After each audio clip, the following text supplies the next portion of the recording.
Hello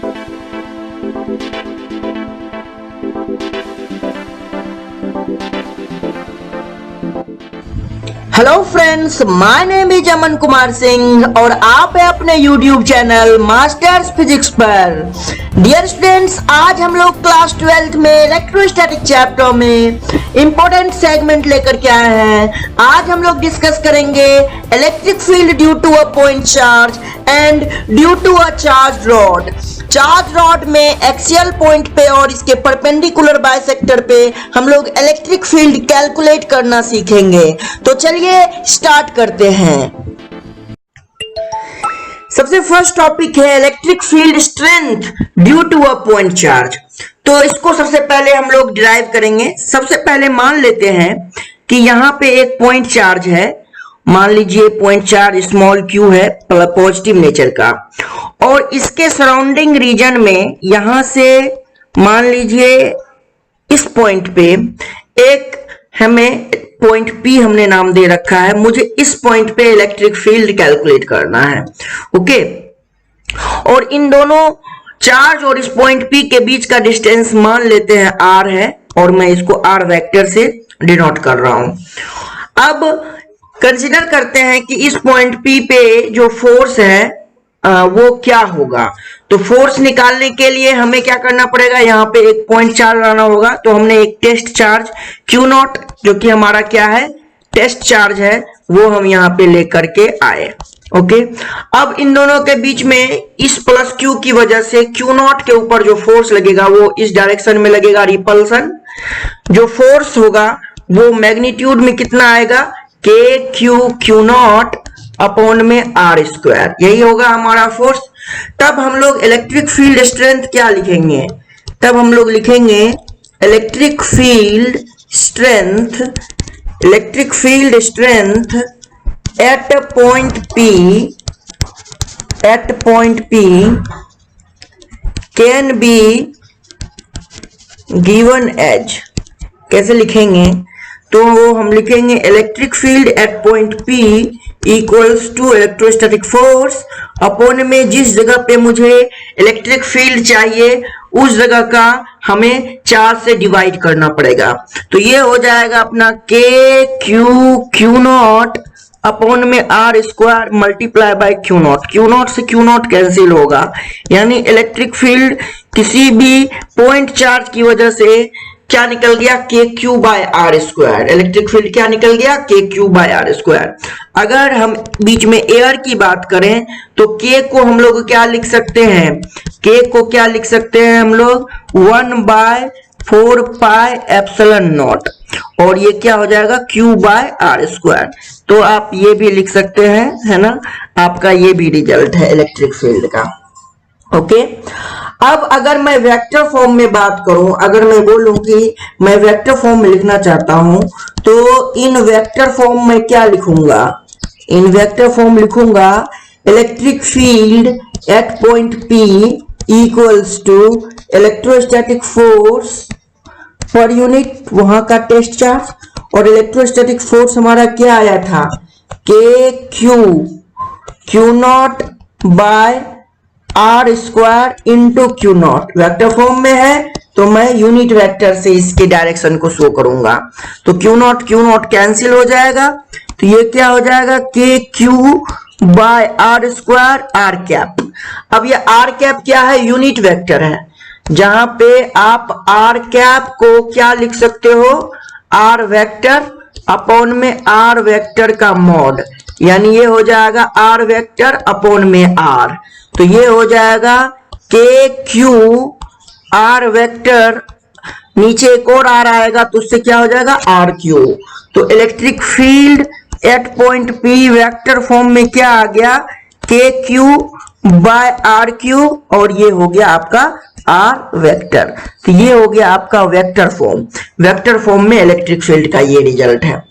मैं आपको एक और हिंट दे रहा हूं, जैसे मान लीजिए आपने कहा ये Q1 है और ये Q2 है, और Q1 की वजह से आप Q2 पे इलेक्ट्रिक फील्ड निकालना चाह रहे हैं। आपने पोजीशन वेक्टर जो है R वेक्टर कुछ ऐसा लिखा। अब अगर इलेक्ट्रिक फील्ड मान लीजिए मैं इस पॉइंट का नाम दे देता हूं ए और इस पॉइंट का नाम देता हूं बी। मुझे इलेक्ट्रिक फील्ड एट बी चाहिए वेक्टर फॉर्म में, तो आप क्या लिखेंगे?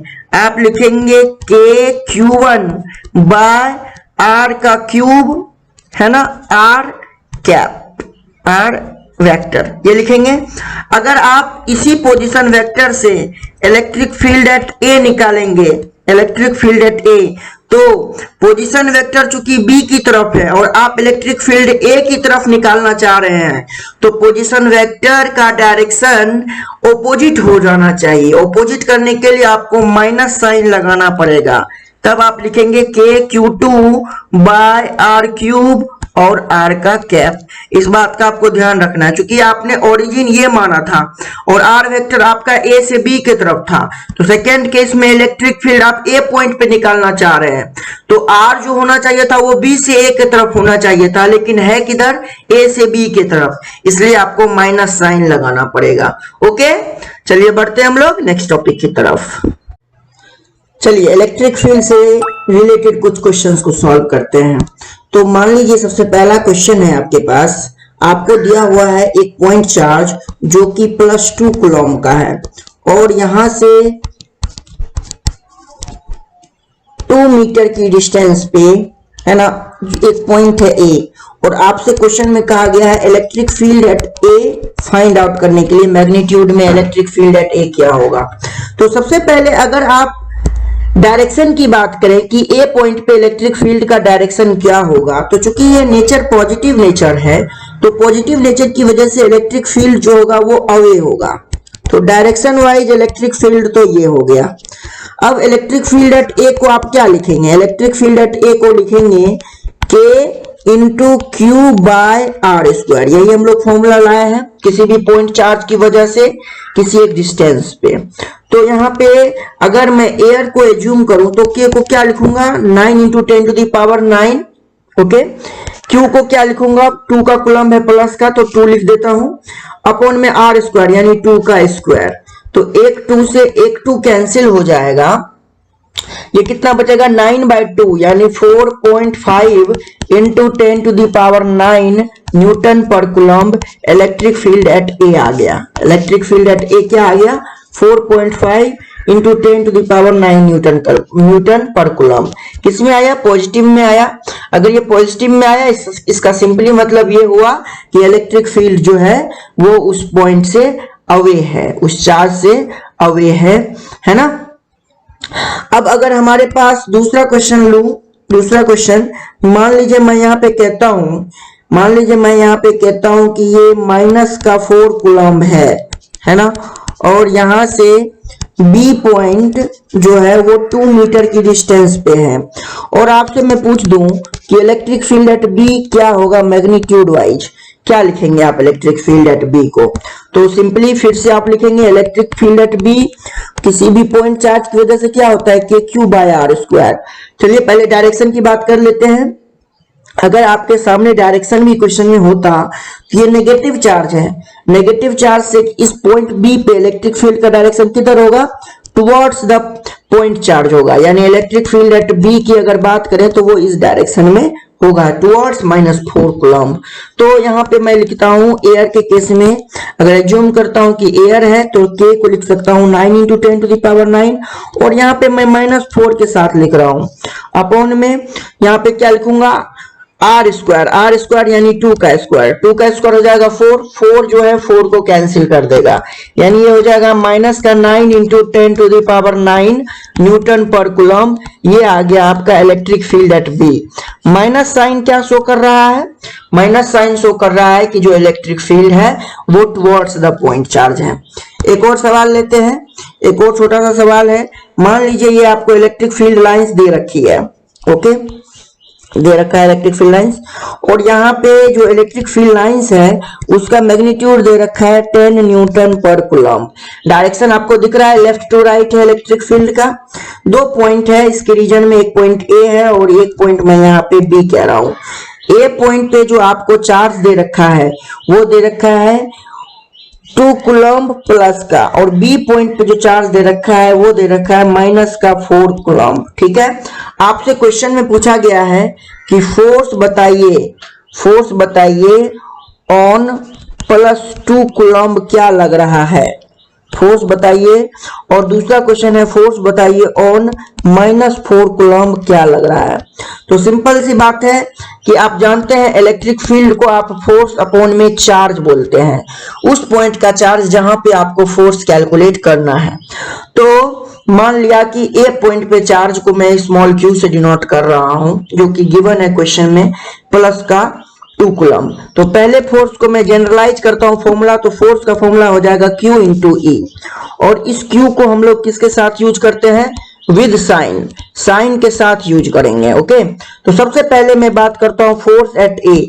तो फोर्स एट ए क्या हो जाएगा, चार्ज कितना है प्लस का 2 और इलेक्ट्रिक फील्ड कितना है 10, यानी ये हो जाएगा प्लस का 20 न्यूटन, प्लस का 20 Newton.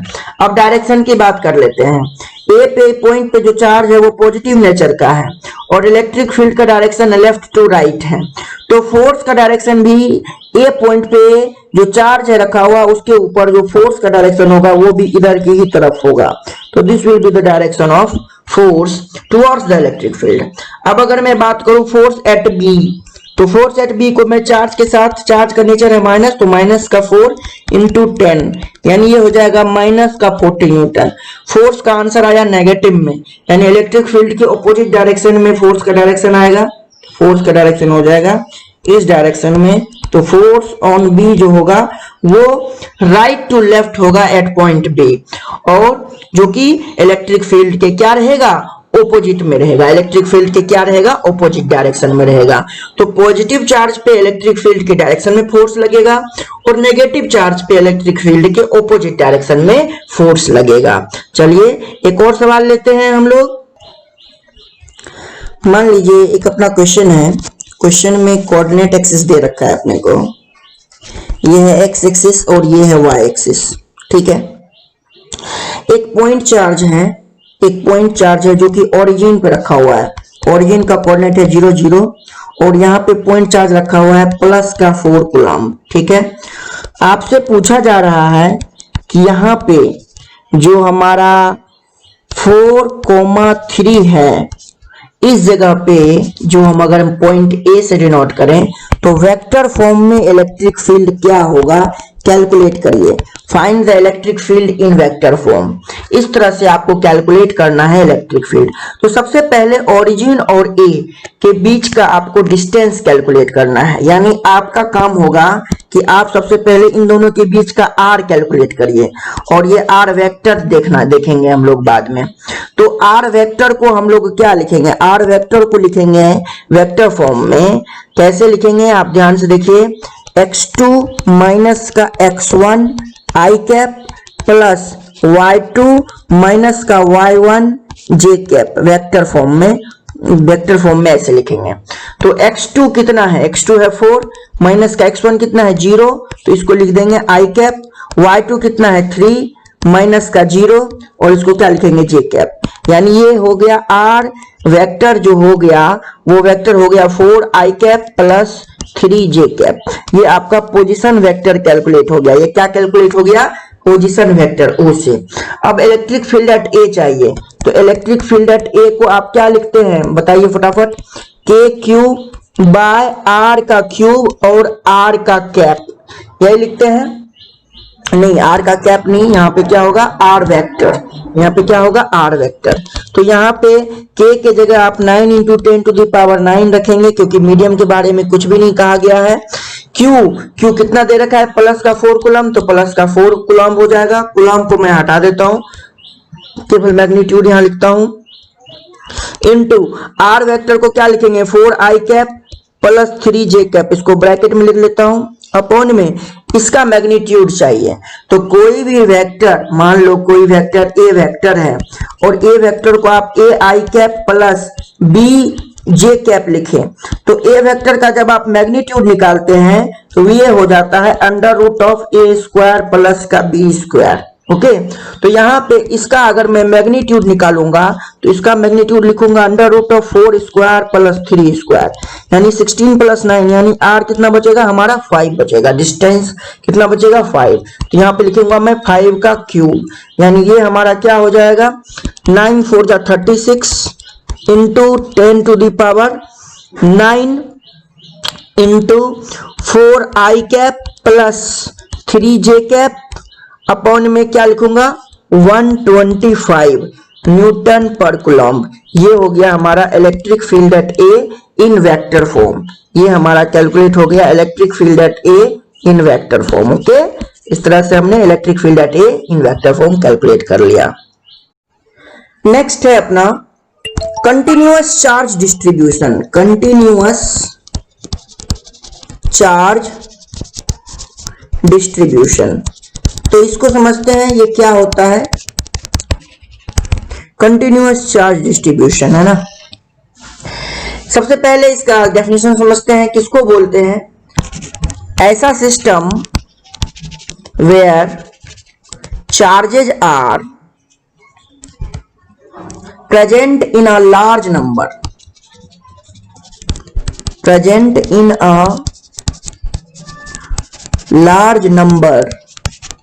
such that they appear very close to each other। एक दूसरे से वो दोनों सभी बहुत पास पास दिखाई दे। then charges are said to be continuous. तब ऐसे चार्ज को आप कंटिन्यूअस चार्ज कह सकते हैं। ओके कंटिन्यूअस चार्ज जो होते हैं डिस्ट्रीब्यूशन जो होता है वो तीन तरह से होता है। So continuous charge distribution can be on line surface and on the entire volume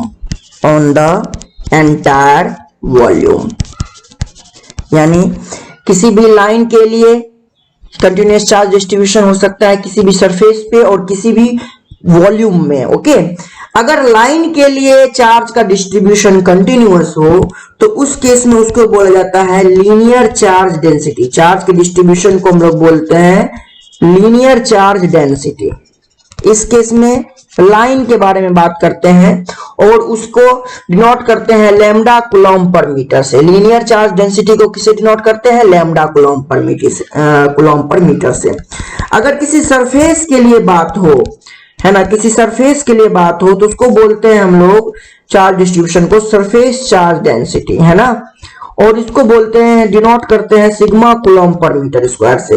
इसी तरह से अगर कोई कंटिन्यूअस चार्ज वॉल्यूम के लिए डिफाइन हो तब हम लोग चार्ज को डिनोट करते हैं वॉल्यूम चार्ज डेंसिटी से यानी चार्ज को बोलते हैं वॉल्यूम चार्ज डेंसिटी से और उसको डिनोट करते हैं रो कूलम्ब पर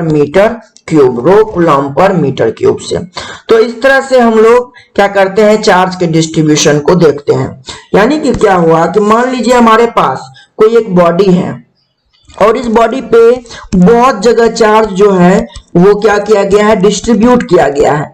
चार्ज एक दूसरे से इतने पास हैं कि ये सभी एक कंटिन्यूअस मोड में नजर आ रहे हैं कंटिन्यूअस मोड में नजर आ रहे हैं और मेरे को किसी भी पॉइंट P पे इलेक्ट्रिक फील्ड कैलकुलेट करना है। अब हर पॉइंट चार्ज की वजह से इलेक्ट्रिक फील्ड P पॉइंट पे कैलकुलेट होगा और आपको पता होना चाहिए कि कूलॉम्स लॉ जो डिफाइन है वो पॉइंट चार्ज के लिए डिफाइन है।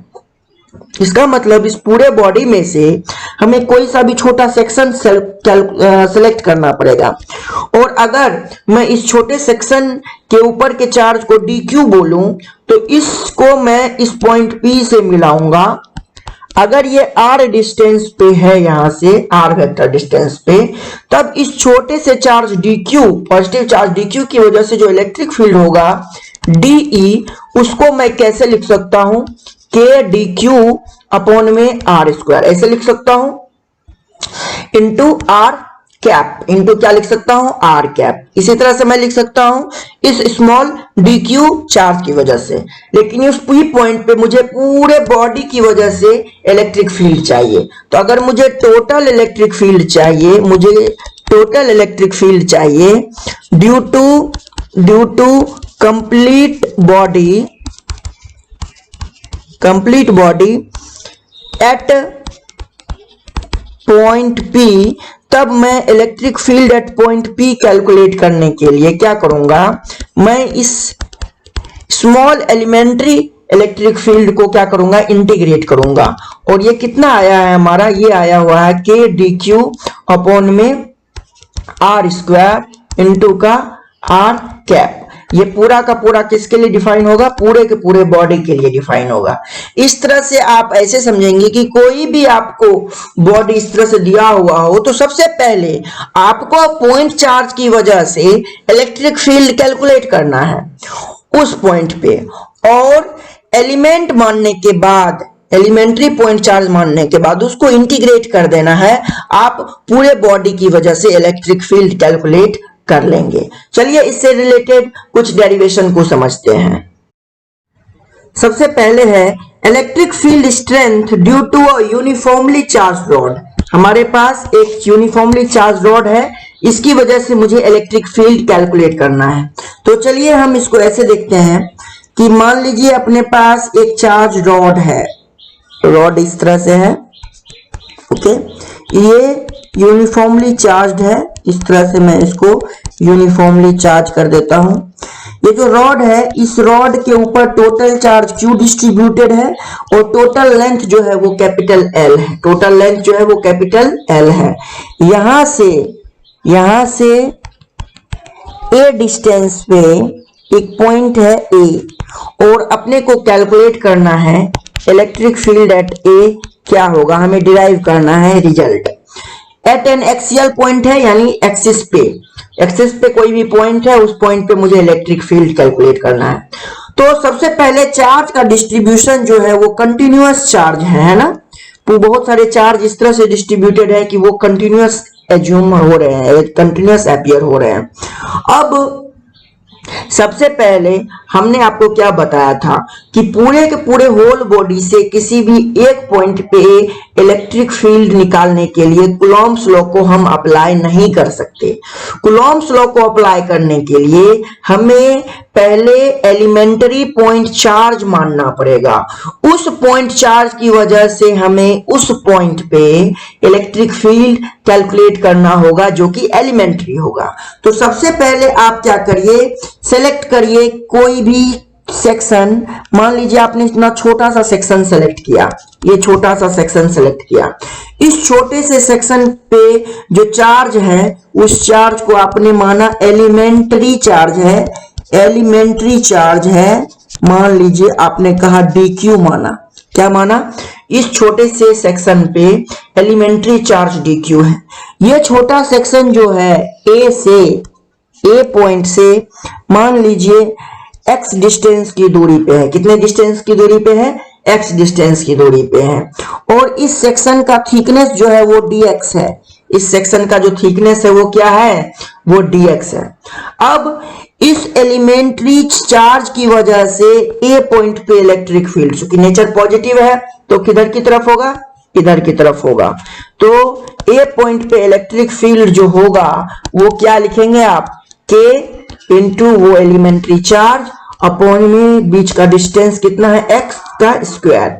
ये हो गया electric field at point A due to elementary charge. यानी electric field at point A due to elementary charge क्या होगा, क्या लिखेंगे हम लोग, DEA equals to K DQ upon में x स्क्वायर, यही लिखेंगे। अब DQ की बात करते हैं। आप जान रहे हैं कि पूरा का पूरा चार्ज जो है डिस्ट्रीब्यूट किया हुआ है L लेंथ पे, यानी आप जानते हैं कि टोटल L लेंथ के लिए चार्ज जो है वो कितना है, Q है। तो 1 के लिए कितना होगा, 1 के लिए होगा Q बाय L। और dx लेंथ के लिए कितना चार्ज होगा, तो dx लेंथ के लिए होगा Q by L into dx। Yes और नो, यानी ये वाला जो चार्ज निकल गया ये dx लेंथ का चार्ज है। और dx लेंथ पे कितना चार्ज आपने माना है, dx लेंथ पे dq चार्ज माना है, तो यानी ये आपका स्मॉल dq का वैल्यू कैलकुलेट हो गया। ओके, अब क्या करिए, आप इसको पुट कर दीजिए। तो यहाँ पे लिखेंगे k by x square, dq के बदले लिखेंगे q by l into dx। लिख दिया आपने, dEA का ये वैल्यू आ गया। अब अगर मुझे टोटल इलेक्ट्रिक फील्ड चाहिए, टोटल इलेक्ट्रिक फील्ड चाहिए at point A due to charge rod, तो मैं क्या करूंगा, इस पुराना कॉन्सेप्ट यूज करूंगा। तो मैं इलेक्ट्रिक फील्ड एट ए की बात करूंगा, तो इलेक्ट्रिक फील्ड एट ए को क्या लिखूंगा, इंटीग्रेशन ऑफ डीईए, यही लिखूंगा। यस और नो, डायरेक्शन जो होगा सबका सेम होगा, चाहे आप एलिमेंट यहां लेते चाहे आप एलिमेंट यहां लेते, सब जगह की वजह से डायरेक्शन इलेक्ट्रिक फील्ड का सेम होगा, अवे होगा, है ना, और सभी का डायरेक्शन सेम होगा, इसलिए हम इंटीग्रेट कर पा रहे हैं। ओके, तो यहाँ पे हम क्या लिखेंगे, डीईए, डीईए को हम लोग यहाँ पे क्या लिखेंगे, K Q by x square into L into D X, ये लिखेंगे। हमेशा इंटीग्रेशन से कांस्टेंट टर्म को बाहर निकाल दीजिए। तो के कांस्टेंट है जिसको जो चेंज नहीं होगा, कैपिटल क्यू टोटल चार्ज भी कांस्टेंट है और रॉड का लेंथ भी कांस्टेंट है। इंटीग्रेशन के अंदर बचा कौन, dx बाई एक्स स्क्वायर। अब x जो है वो वैरी कर रहा है, x जो है वो क्या कर रहा है, वैरी कर रहा है। तो अगर आप देखें तो x कहां से कहां जा सकता है, रॉड के इस लेंथ से रॉड के इस लेंथ तक आ सकता है। तो ये वाला लेंथ क्या हो जाएगा, ये वाला लेंथ तो सिंपली a हो जाएगा, और ये वाला लेंथ की अगर बात करें तो क्या हो जाएगा, ये a प्लस एल हो जाएगा। यानी रॉड कहां से कहां तक है, a से a प्लस एल तक है, तो लिमिट हो जाएगा a से a प्लस एल। अब इंटीग्रेशन करना है मुझे, dx बाई एक्स स्क्वायर का इंटीग्रेशन क्या होगा, तो बच्चों इंटीग्रेशन के फॉर्मूला से आप निकाल सकते हैं, ये आएगा आपका -1 बाई एक्स। ये क्या आएगा, -1 बाई एक्स। लिमिट रखिए, लिमिट यहाँ पे a और यहाँ पे a प्लस एल। आप क्या करेंगे, माइनस साइन को बाहर कर दीजिए, तो ये हो जाएगा माइनस का के क्यू बाई एल। अब 1 अपॉन में पहले अपर लिमिट x के जगह रखेंगे माइनस साइन के साथ, बाद में लोअर लिमिट x के जगह रखेंगे। अब इस माइनस को स्क्वायर ब्रैकेट के अंदर लेकर के जाइए, ये हो जाएगा के Q by l 1 by a minus 1 by a plus l. ये निकल गया आपका electric field at point A due to whole क्या, charge rod, due to whole charge rod. Okay, अब अगर मैं इसी चार्ज रॉड को मैं सिंप्लीफाई करूं लैम्डा एज्यूम करके, तो कैसे बनेगा। तो मान लीजिए हमारे पास यही चार्ज रॉड है, इस तरह से पॉजिटिवली चार्ज रॉड है, ओके, जिसका लेंथ L है, जिसका लेंथ टोटल कितना दे रखा है हमें, रॉड का लेंथ क्या दे रखा है, L दे रखा है।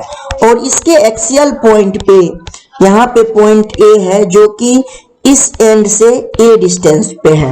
हमें इलेक्ट्रिक फील्ड एट a चाहिए, मुझे कैलकुलेट करना है।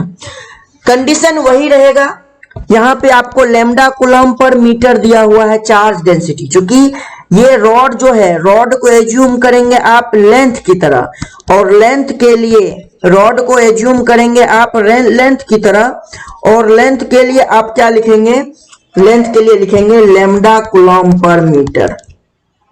अब लैम्डा कूलम्ब पर मीटर को के हेल्प से हमें इलेक्ट्रिक फील्ड कैलकुलेट करना है ए पॉइंट पे। तो सबसे पहले ए पॉइंट पे इलेक्ट्रिक फील्ड लिखने के लिए हमें कूलम्ब्स लॉ का हेल्प लेना पड़ेगा, और कूलम्ब्स लॉ एक साथ पूरे होल बॉडी के लिए वैलिड नहीं है, उसके लिए हमें पॉइंट चार्ज मानना पड़ेगा। तो सबसे पहले हमने एज्यूम किया एक छोटा सा पोर्शन इस रॉड का, इस छोटे से पोर्शन को हमने एज्यूम किया कि ये ए पॉइंट से एक्स डिस्टेंस की दूरी पे है और इसका जो थिकनेस है वो थिकनेस है dx। ओके, ये जो एलिमेंट्री पोर्शन है, this is elementary length of rod. अगर मैं इसको एलिमेंट्री लेंथ कहूं तो एलिमेंट्री लेंथ ऑफ रॉड जो है वो हमारा dx है। वो कितना है? dx है। इस छोटे से dx पे जो एलिमेंट्री चार्ज मैंने कहा वो फिर से उसी तरह मानेंगे एलिमेंट्री चार्ज को हम लोग कहेंगे क्या? dq। एलिमेंट्री चार्ज को हम लोग क्या कहेंगे? dq कहेंगे।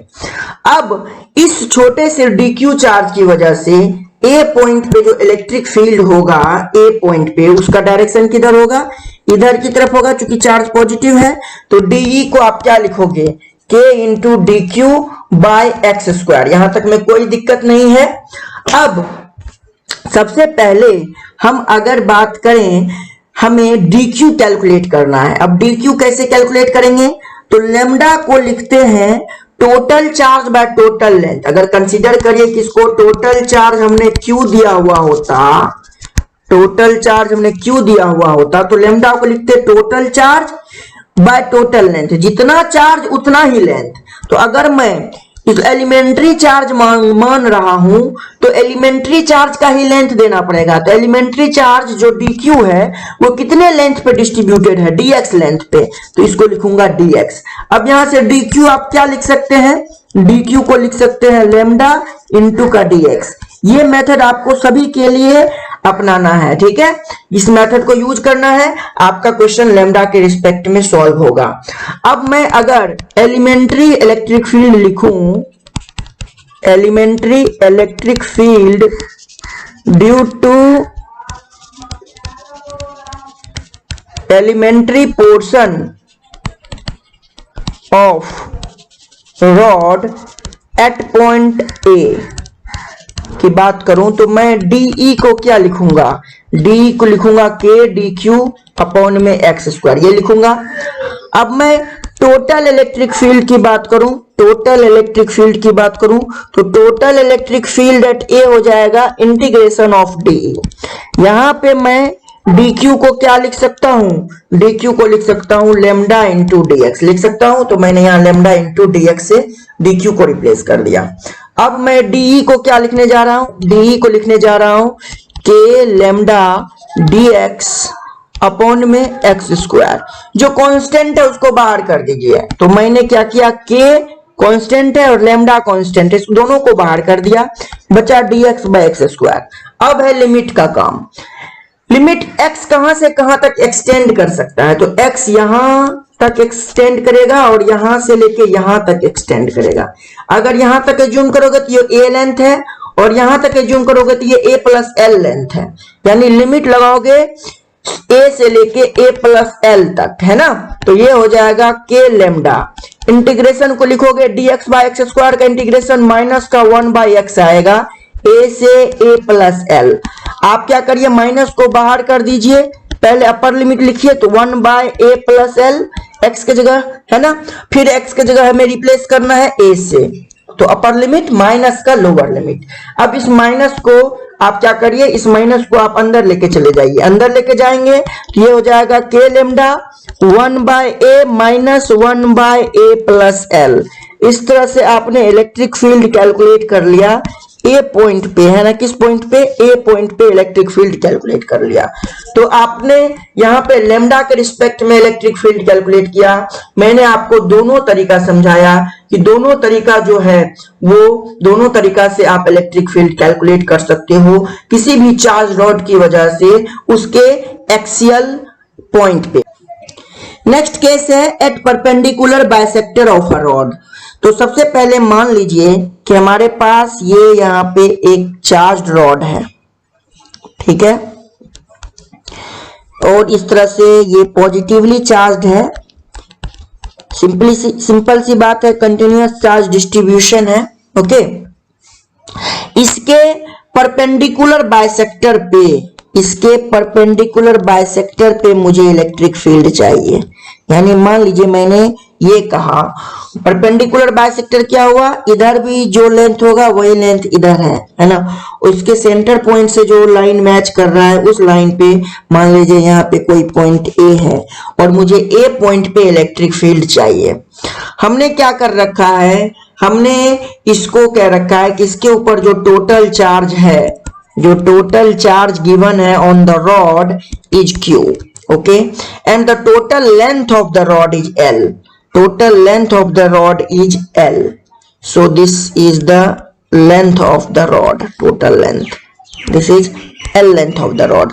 So simply it becomes L by 2 and it is also L by 2.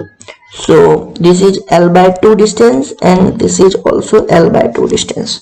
Now we have to calculate the electric field at point A. So कैसे निकालेंगे हम इलेक्ट्रिक फील्ड एट पॉइंट ए पे? तो हम क्या करते हैं कि इस पॉइंट को हम लोग मान लीजिए O एज्यूम करते हैं। क्या एज्यूम करते हैं? O। और यहां से x डिस्टेंस पे जाकर के, कितने डिस्टेंस पे? x डिस्टेंस पे जाकर के एक एलिमेंट एज्यूम करते हैं, एक छोटा सा सेगमेंट एज्यूम करते हैं, एलिमेंट्री लेंथ एज्यूम करते हैं dx। कितना? dx। ये क्यों करना पड़ा? क्योंकि कूलॉम्स लॉ के लिए हमें पॉइंट चार्ज एज्यूम करना जरूरी है। डायरेक्ट एक होल बॉडी को हम कूलॉम्स लॉ में अप्लाई नहीं कर सकते और इलेक्ट्रिक फील्ड कैलकुलेट नहीं कर सकते। तो सबसे पहले हमें पॉइंट चार्ज बताना पड़ेगा। तो हमने क्या किया, x डिस्टेंस पे एक छोटा सा सेगमेंट रॉड का सेलेक्ट किया जिसका लेंथ है dx, और इस dx लेंथ का जो चार्ज है वो हमने कहा वो है dq। वो हमने क्या कहा? dq चार्ज है। अब इस dq चार्ज की वजह से a पॉइंट पे इलेक्ट्रिक फील्ड हमें चाहिए। तो हम जानते हैं कि पहले a पॉइंट पे इलेक्ट्रिक फील्ड कैलकुलेट करने से पहले मुझे क्या करना पड़ेगा, इस a पॉइंट को इस एलिमेंट्री चार्ज से मैच करना पड़ेगा। अपन ने कर दिया। इसकी वजह से जो इलेक्ट्रिक फील्ड आया उसका डायरेक्शन किधर की तरफ होगा? तो ऑब्वियस सी बात है वो इधर की तरफ डायरेक्शन होगा। जो इलेक्ट्रिक फील्ड होगा वो क्या होगा? डीए होगा। जो इलेक्ट्रिक फील्ड होगा वो क्या होगा? डीए होगा। मान लीजिए हमने कहा कि ये डिस्टेंस हमारा ए है, तो ये वाला डिस्टेंस कितना हो जाएगा? ये वाला डिस्टेंस हो जाएगा एक्स स्क्वायर प्लस का ए स्क्वायर। क्यों? क्योंकि ये 90 डिग्री है, तो ये हाइपोटेनियस हो जाएगा। और हाइपोटेनियस को क्या लिखेंगे? X square under root of X square plus A square हो जाएगा। अब मान लेते हैं कि ये वाला एंगल थीटा है, तो इस डी के दो कंपोनेंट ब्रेक होंगे, है ना। एक कंपोनेंट इधर जाएगा और एक कंपोनेंट इधर जाएगा।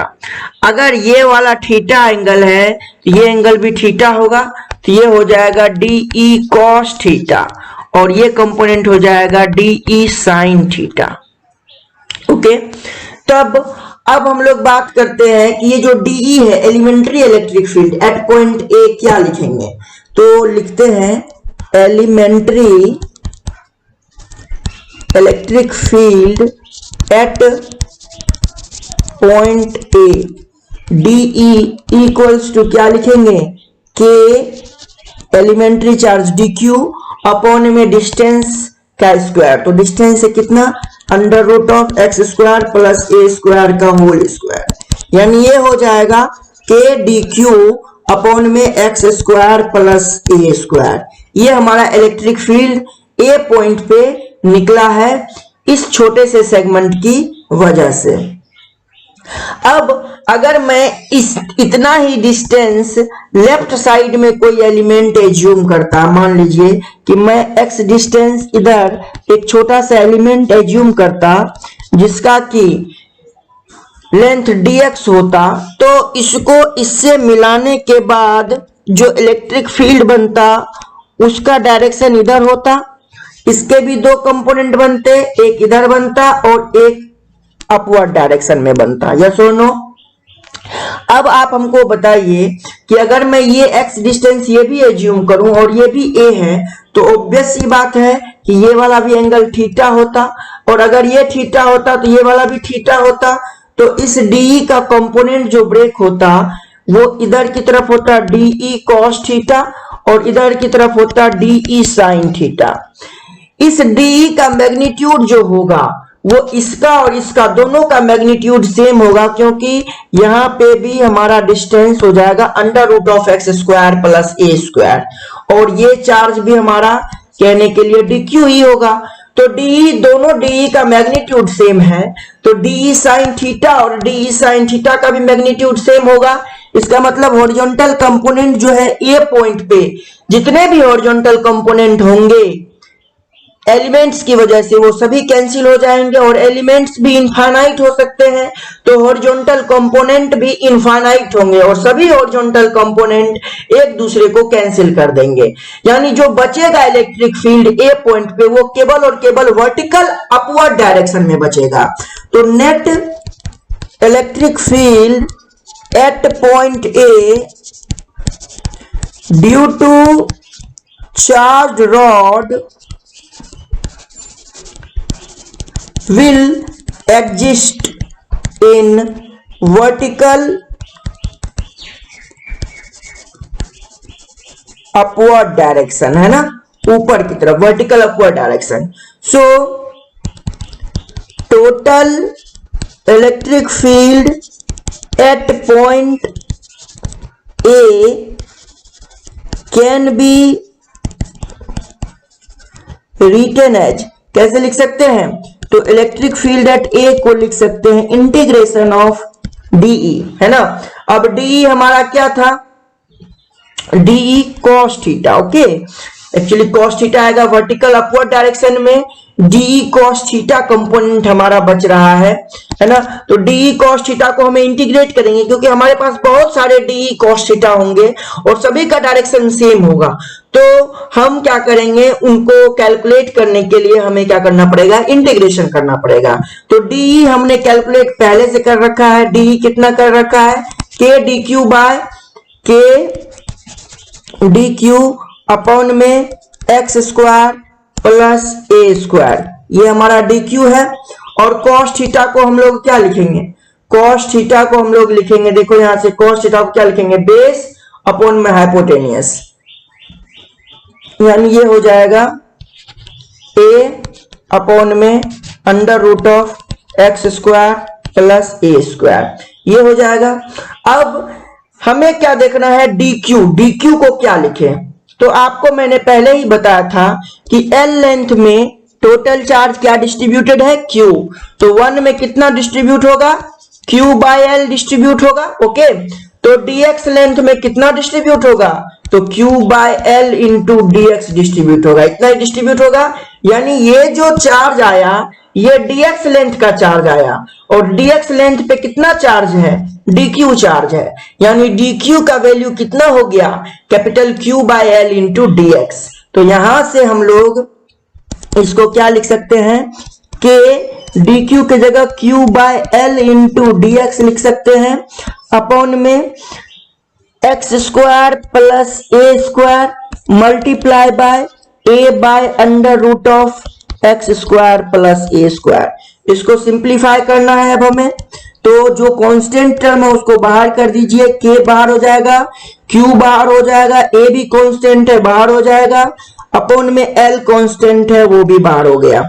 इंटीग्रेशन के अंदर क्या बचा, dx by x square plus A square का पावर 3/2 ये बचा, क्योंकि ये और ये मल्टीप्लाई हो जाएगा और इसका पावर 1/2 है, रूट है तो 1/2 है और इसका पावर 1 है, तो 1 प्लस 1/2 कितना हो जाएगा, 3/2 हो जाएगा, ओके। तो ये हमने कैलकुलेट कर लिया। अब हमें क्या करना है, लिमिट देखना है। तो x का लिमिट कहां से कहां हम ले सकते हैं, क्योंकि पूरे रॉड के लिए बात कर रहे हैं, पूरे रॉड के लिए बात कर रहे हैं। तो अगर मैं और हाफ रॉड की बात करता तो 0 से लिखता L/2, लेकिन पूरे रॉड की मैं बात कर रहा हूं। मैं अगर इस डायरेक्शन को पॉजिटिव एज्यूम करूं और इस डायरेक्शन को नेगेटिव एज्यूम करूं तो इस ओरिजिन के रिस्पेक्ट में ये वाला एक्सट्रीम पॉइंट का रॉड का लेंथ को प्लस L/2 कहूंगा, और इस वाले एक्सट्रीम पॉइंट को मैं क्या बोलूंगा, माइनस का एल बाय टू, माइनस का एल बाय टू, इस वाले को। यानी लिमिट कहां से कहां लाई करेगा, माइनस का L by two, left to right, minus का एल बाय टू से प्लस का एल बाय टू। यानी लिमिट मैं कहां से कहां लिखूंगा, माइनस का एल बाय टू से प्लस का एल बाय टू।